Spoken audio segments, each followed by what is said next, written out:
여러분들 이제 우리는 그 앞에 여러 나라 부여 고구려 옥저 동해 삼한 그 나라들이 이제 고구려 백제 신라 가야로 이제 좁혀지는 거예요. 그 고대 국가로 들어가는 그 단계를 배워볼 텐데, 여러분들 변화잖아요. 여러 나라에서 이제 삼국시대로 들어오는 변화잖아. 근데 변화는 여러분들 굉장한 고통이 수반돼요. 무슨 말이냐면, 이제 여러분들 이제 배우실 거예요. 뭐 고구려의 전성기, 백제의 전성기, 신라의 전성기를 배울 텐데, 그 전성기라고 하는 게 여러분들 그냥 나오는 게 아닙니다. 진짜 뼈를 깎는 자기 혁신, 자기 변화, 이게 있어야 전성기가 나와요. 여러분들 인생도 마찬가지야. 여러분 전성기를 누릴 시기가 올 거예요. 근데 그 전성기 나중에 한번 확인해 보세요. 그냥 온 거 아니고요. 여러분 정말 뼈를 깎는, 이제까지 여러분들이 해왔던 여러분의 모습을 버리려고 노력할 때 비로소 여러분들은 그 변화와 그 개혁에 성공할 것이고, 그제서야 여러분들은 전성기를 맞이할 겁니다. 여러분들 그냥 화려한 결과만을 바라보지 마세요. 그 화려한 결과, 그 결과가 나오기 전까지는요, 정말 뼈를 깎는 고통이 있었음을 기억하셔야 합니다. 그 뼈를 깎는 고통을 여러분들이 경험하지 않고 화려한 결과를 가지고 싶다면 그것은 욕심이고요. 그것은 불가합니다. 자, 어떤 모습으로 뼈를 깎는 고통 속에서 전성기가 나왔는지 하나씩 한번 살펴보겠습니다. 먼저 고구려입니다.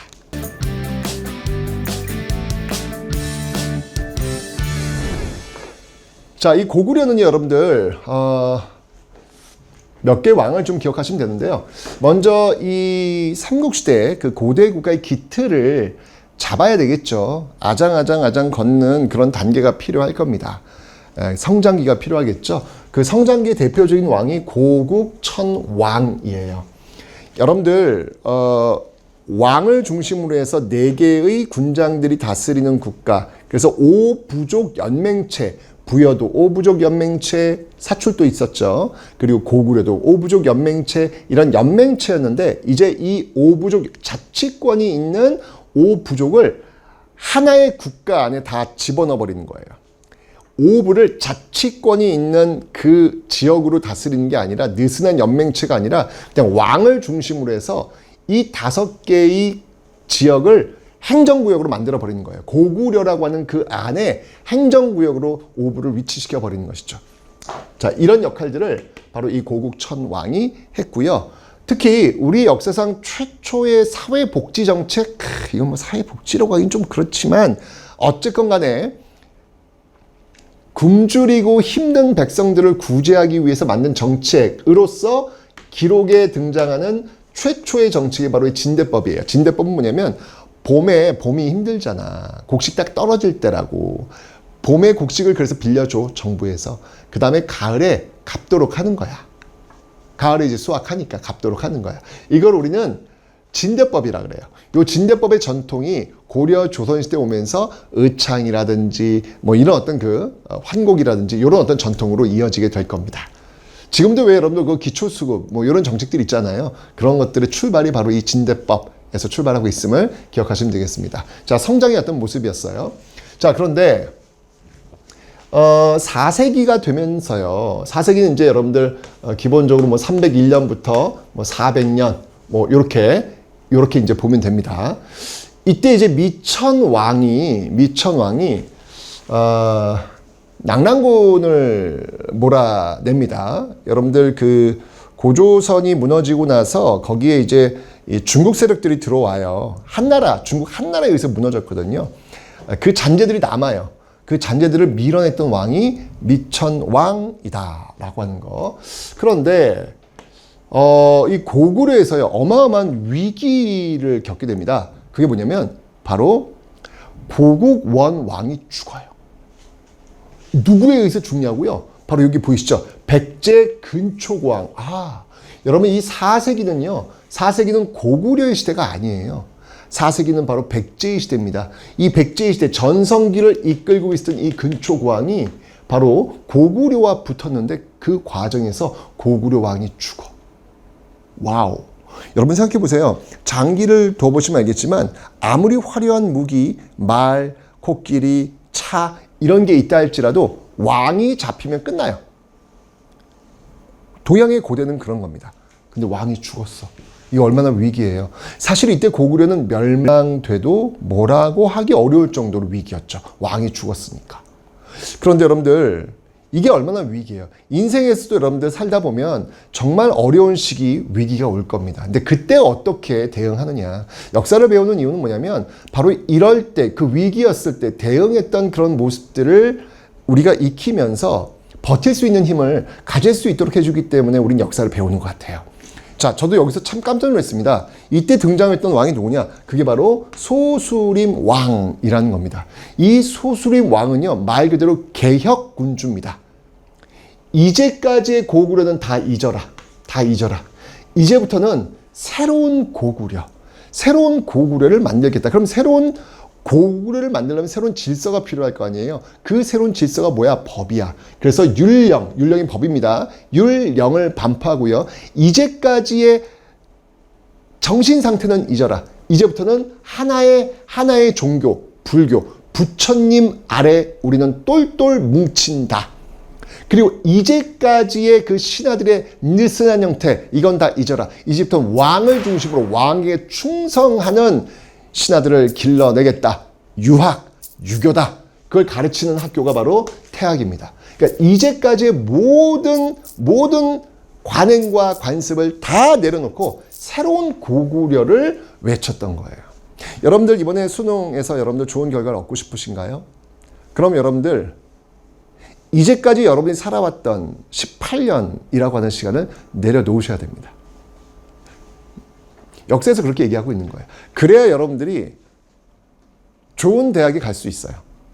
이제까지 여러분들이 해왔던 대로 핸드폰 만지면서 게임하면서 음악 들으면서 뭐 하면서 해왔던 거 그대로 하면서 좋은 대학에 갈 수 있다? 불가능합니다. 제가 얘기했잖아요. 뭔가 여러분들이 새로운 결과, 좋은 결과를 얻고 싶으십니까? 그러면 이제까지 해왔던 여러분들의 관행, 관습, 습관 바꾸셔야 돼요. 내놓으셔야 돼요. 욕심이에요. 그걸 다 갖고 간다는 건 욕심이에요. 선택은 여러분들의 몫입니다.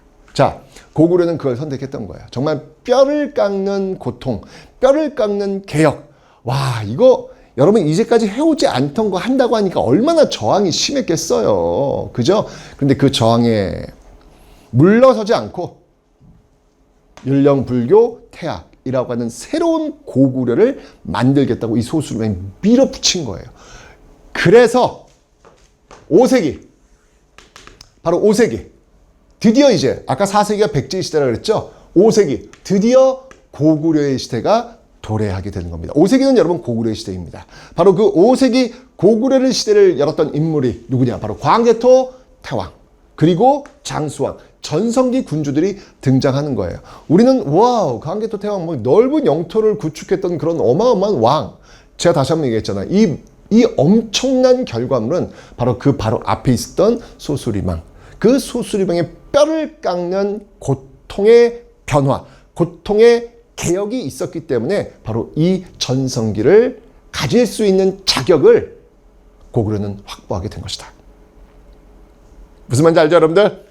자, 광개토 태왕은요, 영토를 엄청나게 넓힙니다. 그 영토를 넓힌 그 영광을 자신의 아들 장수왕이 광개토 태왕 그 비석에다가 아주 잘 새겨놨죠. 우리 아버지 짱! 네, 이게 이제 여러분 이 비석의 높이만 와 거의 7m에 육박해요. 아니 뭐 여러분들 고구려 사람들은 비석을 하나 세우면 적어도 한 7m는 세워야 비석이라고 하지. 그러니까 스케일이 달라. 그러니까 우리가 생각하는 스케일과 고구려 사람들 스케일은 달라요. 엄청납니다. 아니 비석이 7m면 도대체 그 뒤에 있는 무덤의 크기는 어느 정도인가? 엄청나겠죠? 자, 어쨌건 그게 바로 광개토 시대가 되겠습니다. 근데 여러분 이때요. 이 남쪽에서 신라의 왜가 쳐들어옵니다.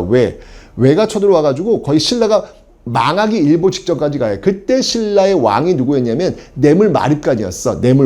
뇌물마립간이 광개토 태왕한테 도와주세요, SOS를 보내죠. 그래서 광개토 태왕이 군대를 보내가지고 경주 신라에 쳐들어왔던 왜를 격퇴를 시켜줍니다. 왜? 고구려 광개토태왕의 부대야.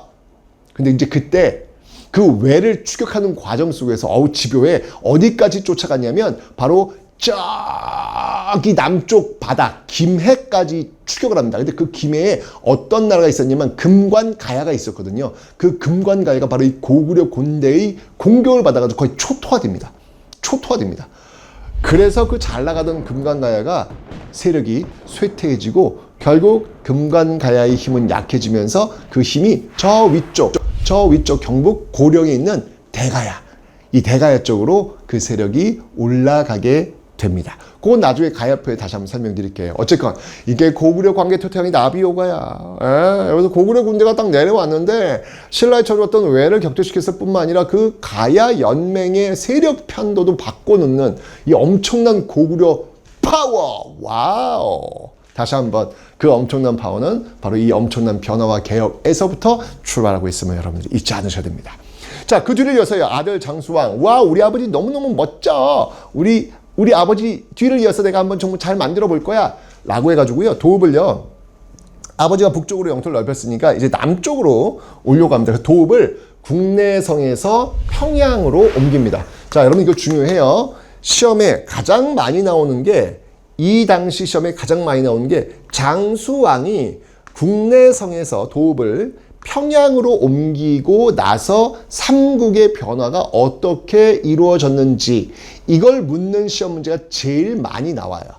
그러니까 여러분 꼭 기억을 해 놓으셔야 됩니다. 결론도 말씀드리면 장수왕이 남하정책에 의해 가지고 결국 백제의 수도 한성이 불타면서 초토화되면서 사라지게 되죠.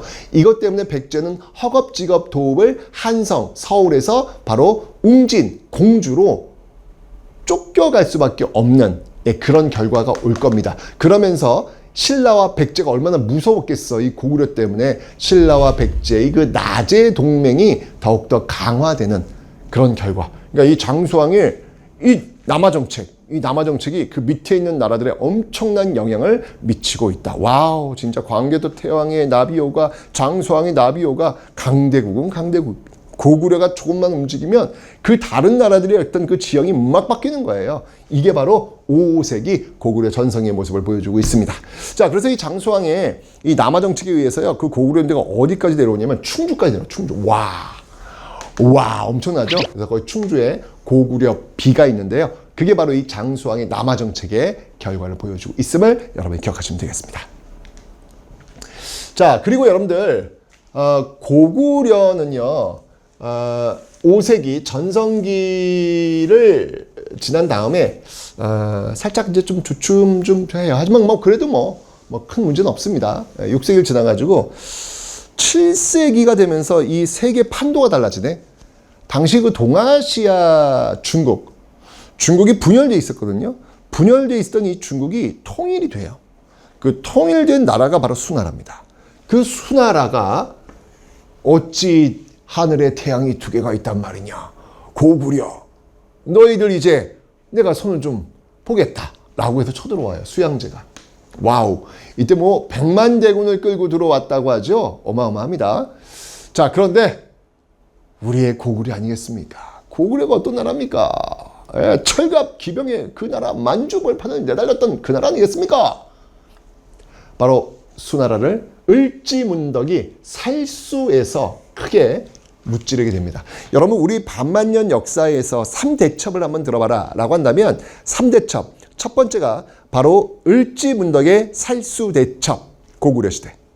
두 번째, 고려의 강감찬의 귀주대첩. 다음 세 번째, 조선, 이순신의 한산대첩. 요 세 가지는 여러분 꼭 기억하셔야 되겠죠. 네. 3대첩입니다. 자, 어쨌건 그래서 수를 물리쳤고요. 이것 때문에 수나라가 금방 망했다라고 하는 이야기도 있습니다. 근데 그 뒤를 이어서 또 다른 통일 왕조가 중국에 들어섭니다. 그 나라가 바로 당나라예요, 당나라. 7세기는 중국이 이렇게 하나가 되면서 잘 나가는 시기인가 봐.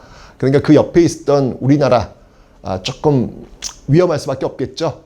중국이 하나로 뭉쳐서 똘똘 뭉쳐서 팽창할 때 항상 주변국들은 위험해요. 긴장해야 돼요. 네, 지금도 그렇지 않습니까? 여러분 지금 중국 잘 나가잖아요, 여러분들. 예. 우리 긴장해야 됩니다.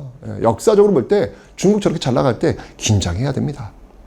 뭐 근데 역사는 항상 영원한 건 아니니까 항상 역사를 알면서 우리가 대비하고 준비하는 거 그래서 필요한 거예요. 괜히 여러분들 이거 아니야 일부러 아니야 그러지 마. 그거 뭐 남는 게 뭐가 있어. 항상 우리가 준비하고 대비하는 그 기민함, 그 영리함이 우리에겐 필요한 겁니다.